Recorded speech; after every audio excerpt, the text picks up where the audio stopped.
Hello and good evening. I'm Melissa Idris. And I'm Sharad Kuttan. Welcome to Consider This. This is the show where we want you to consider and then reconsider what you know of the news of the day. Sunday, 17th October is the International Day for the Eradication of Poverty. And it is now increasingly clear that the past 20 months of the pandemic have reversed decades of progress in the fight against poverty and extreme poverty. Now, this year, it is expected that some 160 million people will be pushed into poverty as a result of the health crisis, joining the ranks of the 1.3 billion people already living in poverty who saw their pre-existing deprivations exacerbated during the pandemic. Now, as we embark on a post-COVID recovery, will the government step up to use a more comprehensive picture of poverty for targeted programs? Or will economic growth be the prescribed route out of poverty? Joining us on the show tonight, we have Permatang Pauh MP Nurul, Izzah, Anwar.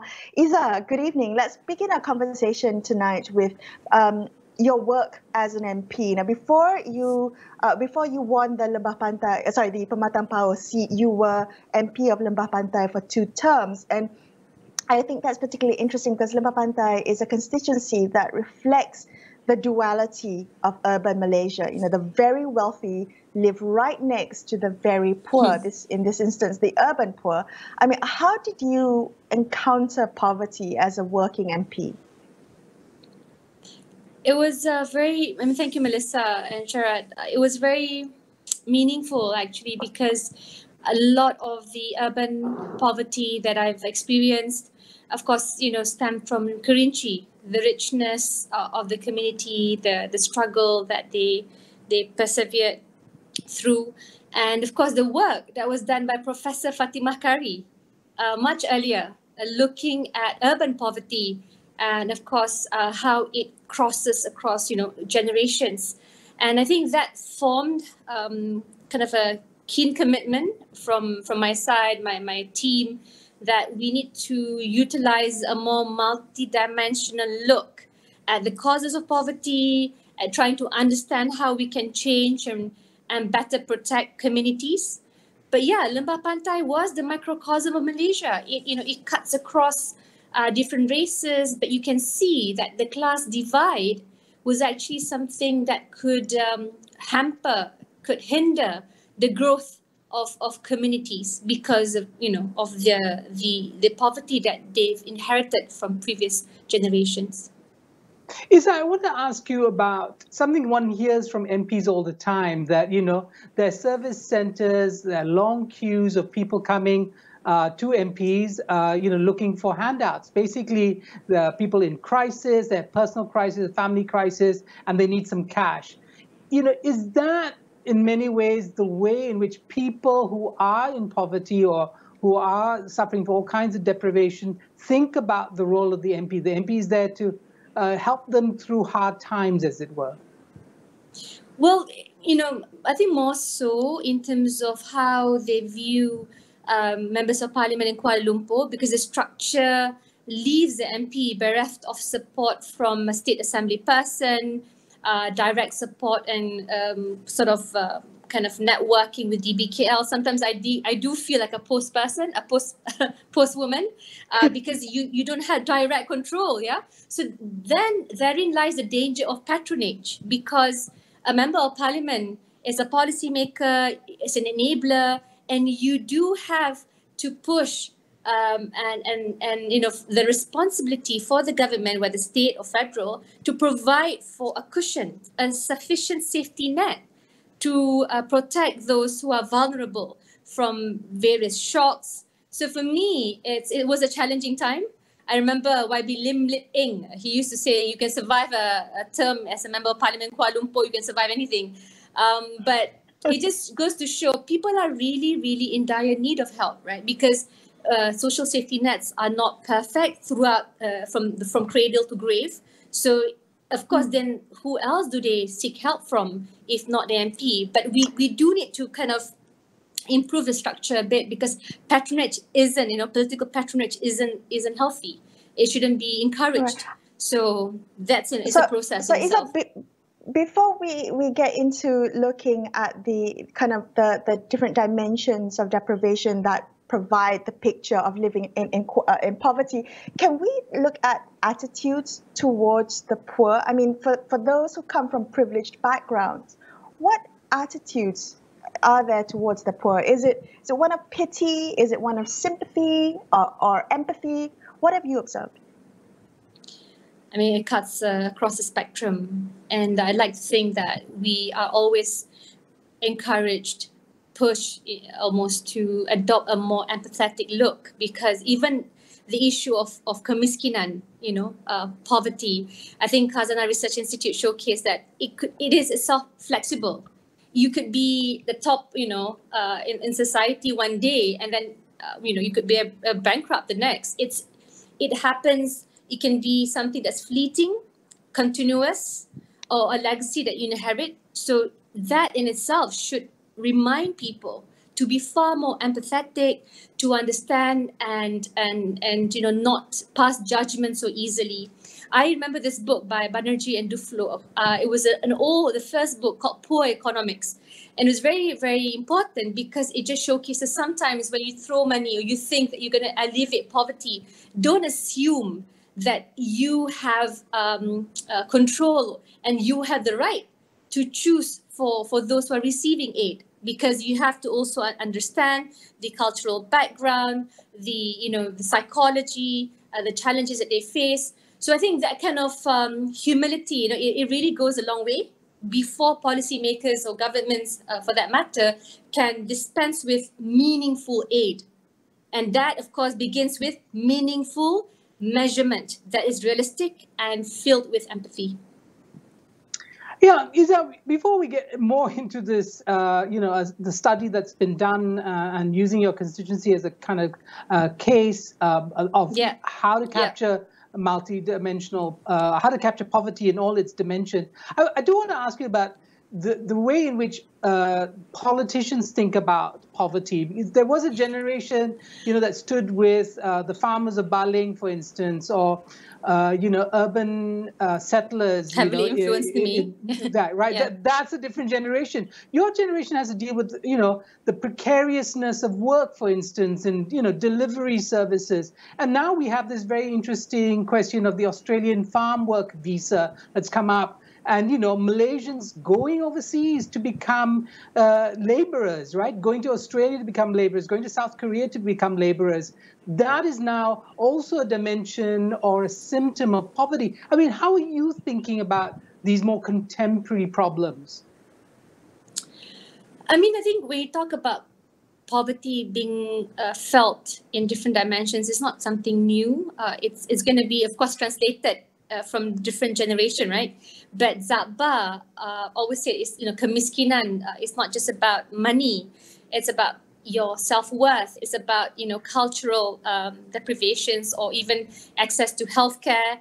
So I guess I have to be grateful for the experience I had when I visited my father in prison, when we were facing those experiences, because then it gives you a bigger look that there's a society, the vulnerable segments out there who, because of their lottery of birth, might lose out on the chances and the the full elevation of their maximum potential. So for me, it's yes, you see this being translated elsewhere, and I think COVID has been the best example in our recent collective memory, because people's lives have changed, and it has hit the more vulnerable, lower income, mid-income segment, with close to 600,000, previously M40, now part of B40.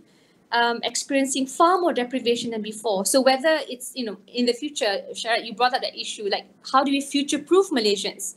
How do we make sure 5 years from now that even I'm not going to be, forced to seek a job that's more secure? And, we can't assume that things will be far rosier. And that's why this whole experience, whether you're stuck in your homes, has to force us to improve systemic flaws to improve the current inequities. So I don't think it's new, but I just think the problem is you need better resolve to change the way things work, especially with the weaknesses of the deeply capitalistic system. All right, Izzah, we're going to take a quick break, but after this, we'll come back and talk about that survey that you did in your constituency, trying to look at the multiple dimensions of poverty, particularly as we come out of this pandemic. All right, we're going to take a quick break, but stay with us on Consider This. We'll be back with more.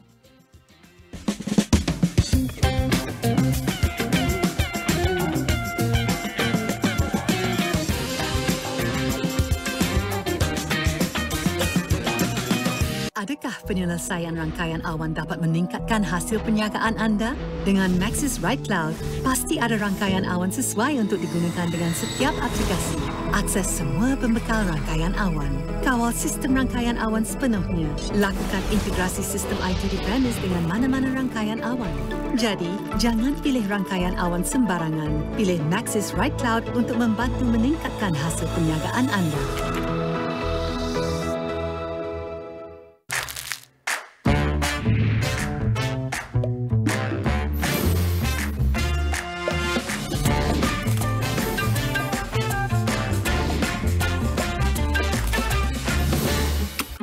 Ayuh keluarga Malaysia, kita bulatkan tekad dan bersatu hati untuk terus memelihara serta mempertahankan kedaulatan negara. Sebagai keluarga Malaysia yang besar, kita harus bertoleransi dalam semua perkara. Hormat menghormati serta mengekalkan perpaduan rakyat yang berbilang kaum, agama dan bangsa serta integrasi nasional silang budaya adalah tunjang kekuatan kita sebagai sebuah negara bangsa yang berjaya. Umpama selembar benang dikait, ditenun dan dijalin, akhirnya menjadi kain yang sempurna indah.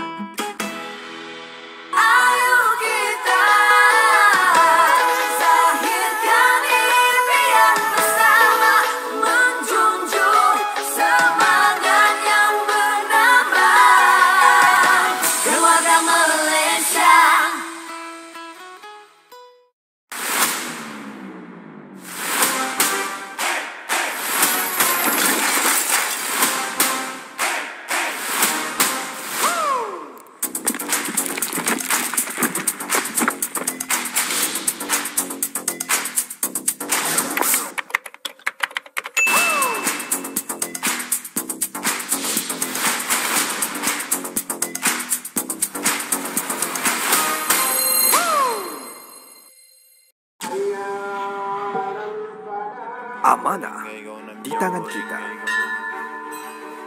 Adat, budaya dan semangat menjadi kesinambungan perpaduan tanah air yang tercinta. Berteraskan adab yang terpahat di jiwa dan raga. Marilah bersama kita membina negara Malaysia. Untuk memastikan Malaysia ada ke depan dan maju. Induknya adalah Melayu. Balik kepada Islam. Orang yang membuat polisi. Kalau itu yang dikehendaki, fine. Mungkin kita berbeza pandangan. Tapi kita mempunyai kuasa yang boleh menentukan budaya di masa hadapan. Polisi yang mesra wanita sudah tentu dia akan datang daripada pemimpin wanita.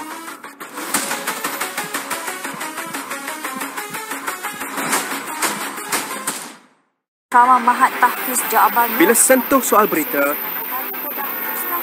tiada masa untuk tunggu. Kepada anda kami bawakan fakta, susulan dan kupasan yang terkini.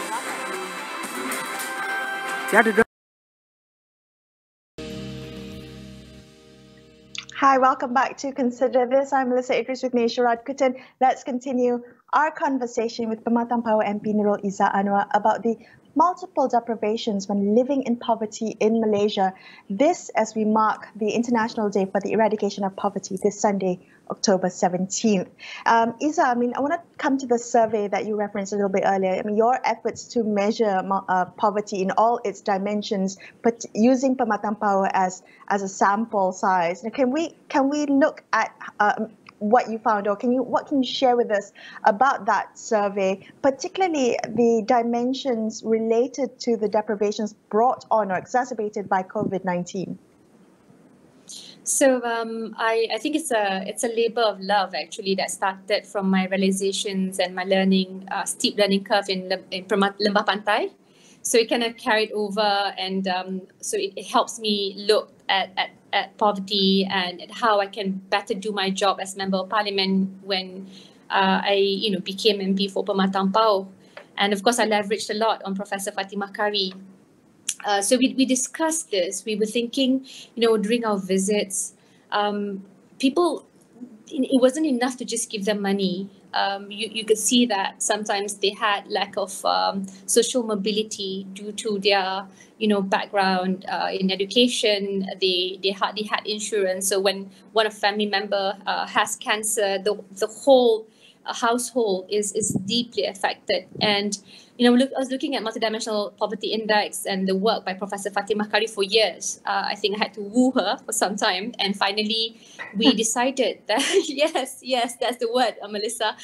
We decided to do a survey, after discussing at length with her. And I said I was serious. I said this is not, it's going to be hard work. And she says, okay. So we then, of course, was hit by COVID. So all the earlier plans had to be readjusted. And finally, first we started with wanting to have a phone survey, conduct a phone survey. And we realized nobody wants to answer your questions post 10 minutes of talking on the phone. So we really had no choice, and we interviewed, as a result, 332 households of B40 households in Permatang Pauh, and we used 14 enumerators, local enumerators, the youth of Permatang Pauh, and they did it from April to May this year. We had to be very, very strict with SOP because we had to ensure that everyone was safe. And Prof. Fatimah herself actually went down, and it was really important to look at the 9 dimensions that we chose to look at people suffering during COVID.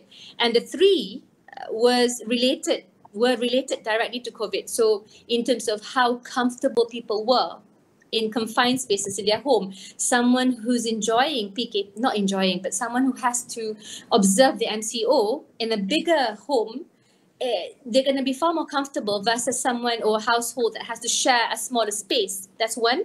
Number 2, if the head of the household has lost his or her job, and room for small businesses. And the third is the access to online education by the children. So these are the additional 3 linked to COVID. And we also came up with a COVID-adjusted poverty line income. And it's important because I think you then realize how crucial it was to have sufficient safety nets in place, how to better understand, what's going to happen to them if they don't have enough money to make ends meet. And this sort of suffering that they face is going to sort of have a spillover effects on the children. So specifically, Melissa, I wanted to focus on female-headed households, because female-headed households, which is quite shocking, their average earning was 1,451 ringgit 71 cents versus the normal household at 2,131 ringgit 85 cents. So because you have 2 adults not in a normal household working, you're making that assumption, and in female-headed households, the children are worse off. Not only the first child, compared to the 4th child, the baseline keeps growing, keeps becoming lower. So no matter how good the 4th child in a particular household has, improved her educational standing, he or she will still be behind by virtue of not having future savings, to sort of make up for the lack of educational mobility.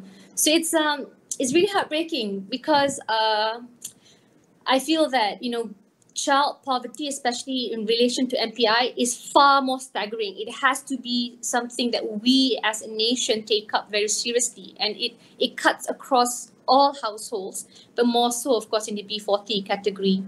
There's also an element of food poverty. So the children, it is found in the subset category, they don't have good nutritious food. And that's why I was linking it in my parliamentary speech about 2 weeks ago with Khazanah Research Institute's recommendation of looking into universal child benefit. And we don't claim to have all the answers, but the point is we got to measure it as realistically, as meaningfully as possible. If not, you're gonna miss out, and there's gonna be a lot of fragmented and those lost from receiving aid.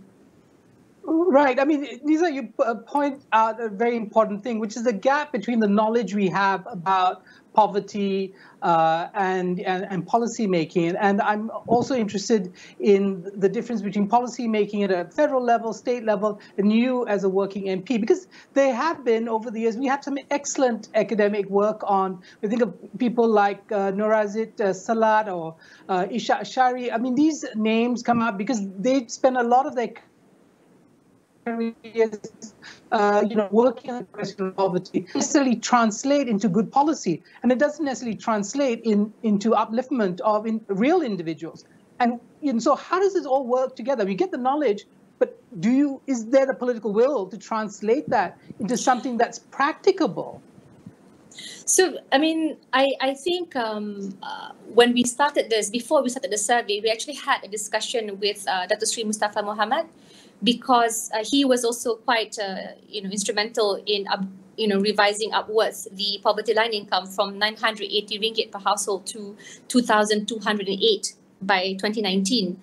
But in terms of aid disbursement, now you've asked a very crucial question, because in 2020, it is found that the government dispensed aid using the old poverty line income. So you're talking about so many people, right, during a pandemic, were left out, and I think that's not a practical way. I mean, rather irresponsible. You have to utilize the findings to make sure that people's lives, are changed for the better. So for me, in this particular regard, I, of course, after we finished the survey, we presented again to Tok Pauh. He was, very welcoming. In fact, when we're having this launch on the 21st of October, he's coming. And I think this is precisely why we need to have an integrated approach. I met up with the Minister of Finance, and I said, look, if you don't have clear-cut policies, and then you're going to lose out and lose this huge opportunity. This was also the complaint by Prof. Fatima. She's like, Izzah, I have not done this. This is not my first time, right? That's why it took so long to woo her, because she said, I've done this before, time and again, and I do want this findings to matter. These are real lives, people who are struggling. So you have to make sure that something comes up from it. Yeah, no pressure. So I think that's why for me, I had to, I presented, and, I'm so happy AWANI is giving coverage to this issue, because, for example, 2020, you use the OPJK, what happens, right? And then you look at the study further. In terms of our aid for Bantuan Kanak-Kanak, just take that as an example under Ministry of Women. The number of households having children who are recipients of this aid is a mere 1% of the total of households in Malaysia. This is the study in the year of 2020. What does it say? Why are so many falling through the cracks? What's happening? So we do need to make sure not only that our measurements are up to mark, because even though the 11th Malaysia Plan did utilize multidimensional poverty index in its in utilization, but it was not meaningful enough. I think Philip Alston, the UN Rapporteur for Poverty, previously said the figures are so low, yield figures are so low so as to beggar belief. So I think you do need to make sure in RMK 12 that we come up with a more meaningful measurement. And I understand, of course, there's limitations of funding, but the point is we need to ensure that aid is being disbursed in an efficient manner, and those targeted are receiving them. So maybe it requires coming together. The My SPC, My Social Protection Council, they meet. They're the highest council looking at these issues. But I'm going to continue to push universal childcare benefit, because I think the key segment that's suffering from the pandemic that we must seriously prioritize are children. And, there's one policy that they take up. It's something that, has to happen. So I completely agree with you. Political will, we need it.